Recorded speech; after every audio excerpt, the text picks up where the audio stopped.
you're a little bit fussy. You're kind of a diva of a light source, aren't you? My headlamp does not put up this much trouble, I'll tell you. Not this messy, not this stinky. But my, are you gorgeous.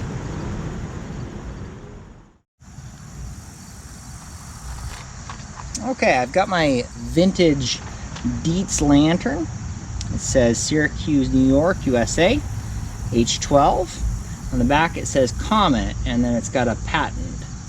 It says Registered U.S. Patent Office. Okay, let's give this a shot. Got this guy at a vintage shop, so let's see what we can do here. I'm going to tip this back because that seems to work better for me for lighting.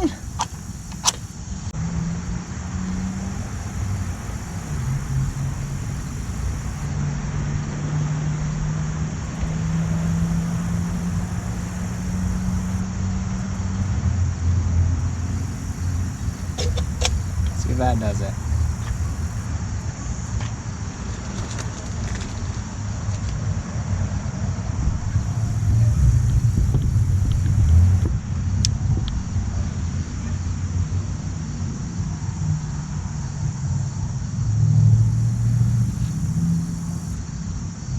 Virgins are all trimming their wicks.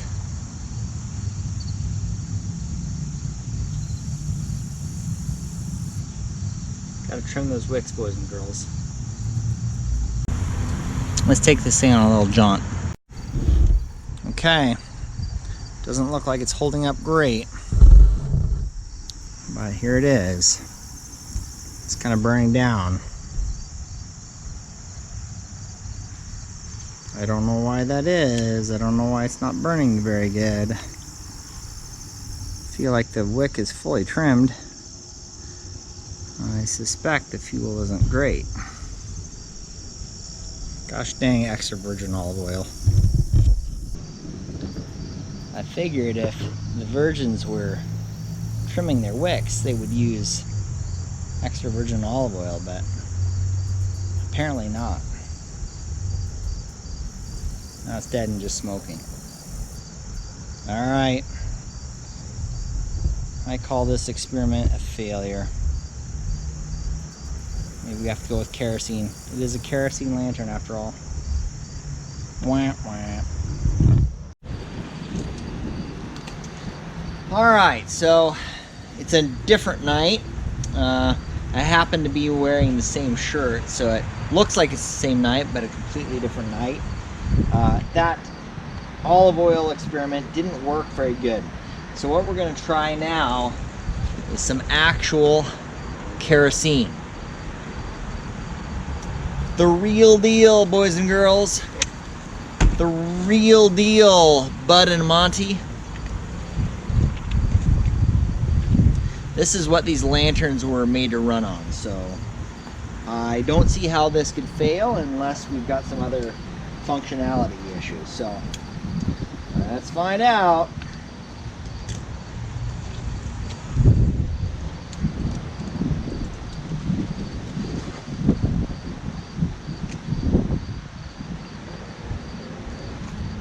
Smells like kind of the Quonset, my grandpa's farm. All right, your best deeds are as dirty rags, my friends. All right, so here's a little funnel. Let's see if that does it.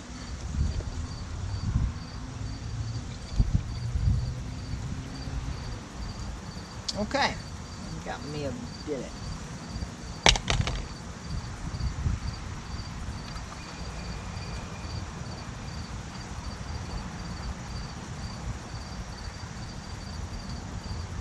Yeah, this kerosene smells a lot like gasoline. Maybe just slightly different. Maybe like diesel or something.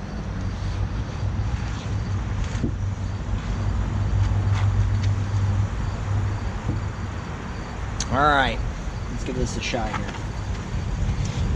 Again, it's kind of a windy night. Good night to test out a storm lantern. I think the biggest biggest challenge is just to get the match lit and then get the little wick lit in there.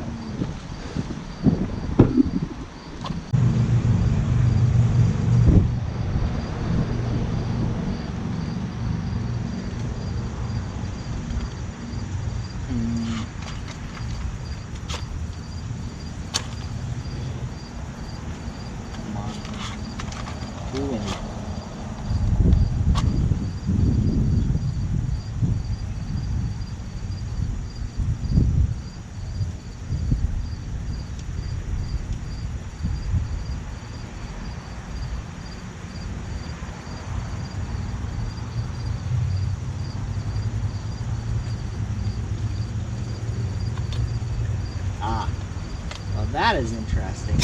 So I got the storm lantern over the top. And as soon as I got the storm lantern over the top, kind of protecting it, it started really flaming good. All right, let's let this sit for a second. See how it does. Take it for a walk. See if it'll last on us. I don't know, maybe it's just burning through the old olive oil. But it seems to struggle there a little bit. Let's give it a little bit longer, see if it really starts to draw. My next option would be to replace the wick on this thing. All right, we've gone out. Let's try it again.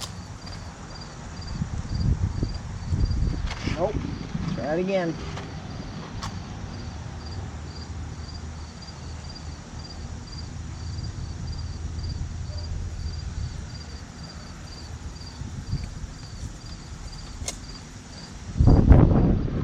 This is why they invented headlamps, boys and girls.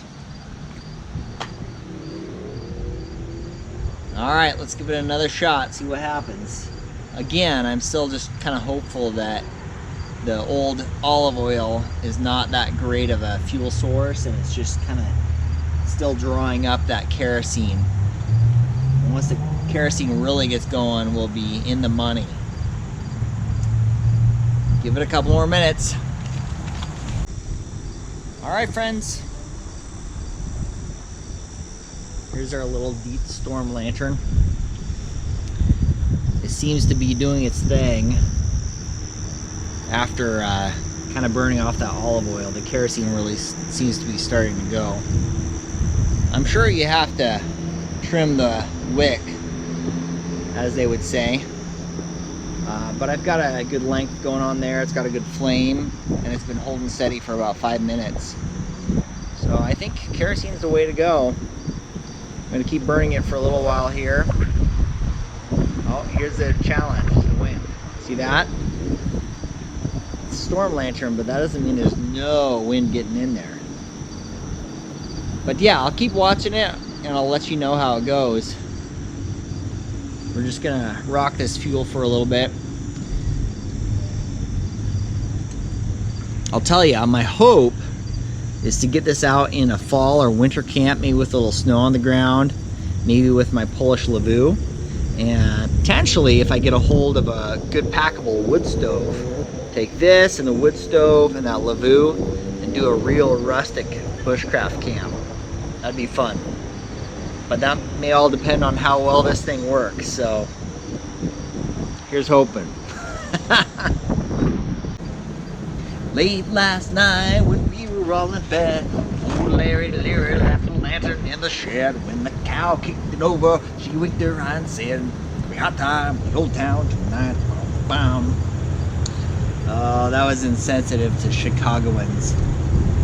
Well, this guy's been burning for a good probably 10 or 15 minutes now, uninterrupted. It's not storm proof. You know, we got a good 20-mile-an-hour wind tonight, sustained, and it's flickering, but it's holding up under 20 miles an hour.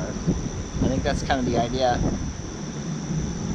Nice little lantern. It's pretty. It's pretty. All right, friends. Thanks for joining me for this short little video on my Dietz lantern here. A nice vintage find I found in a little antique store locally. The kerosene does seem to work better than olive oil. The smoke it's putting off, I don't think is something you want to be breathing a lot, so this is definitely an outdoor tool. But in general, it's not a good idea to breathe smoke, as we're learning from many sources these days, both tobacco and vaping and otherwise. So use it in a well-ventilated area, friends. So anyway, this has been Daring with Pike Outside. Look for this lantern on future videos. I hope to use it more. As always, be kind, be adventurous, and use in a well-ventilated area. Thanks, friends. Pike out. The genie of the lamp. It's the genie of the lamp.